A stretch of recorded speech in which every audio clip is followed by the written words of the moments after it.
So, how did I find out that I have throat cancer, or in my condition, I actually have vocal cord cancer, but they call it throat cancer. But I think there can be all kinds of different types of throat cancer. I could be wrong, but mine was right on my left vocal cord, which is why I sound like this.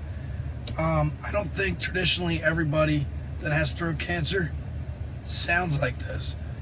And I've talked to other people who have gone through the treatment, and at the end they start to sound like this. But I sound like this because this cancer is directly on my vocal cord, and it's just on my left. So anyway, my voice, the reason I figured this out is my voice started to go. And, I just thought it was allergies, or I had a cold.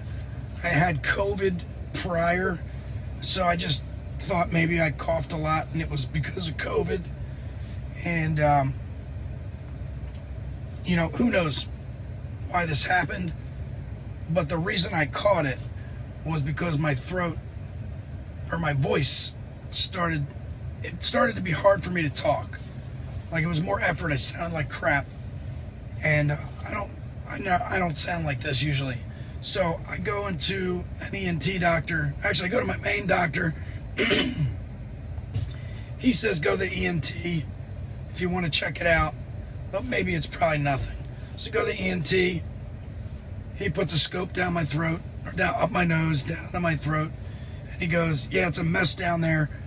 I see white stuff in there, and looks like there's something on your vocal cord.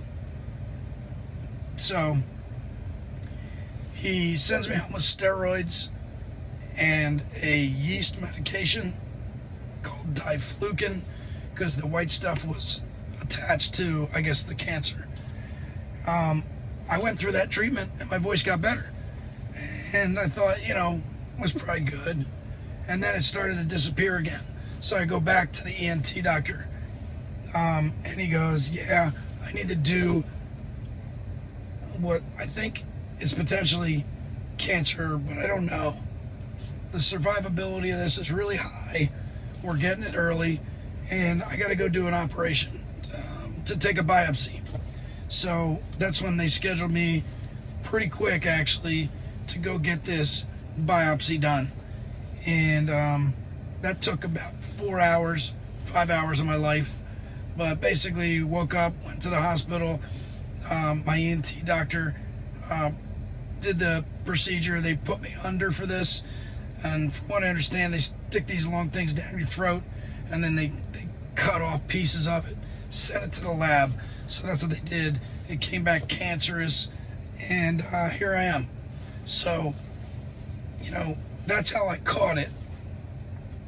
Luckily, I caught it early, and luckily my voice was the indicator for that. But some people have no idea this is happening, and it's much, much worse than catching it early.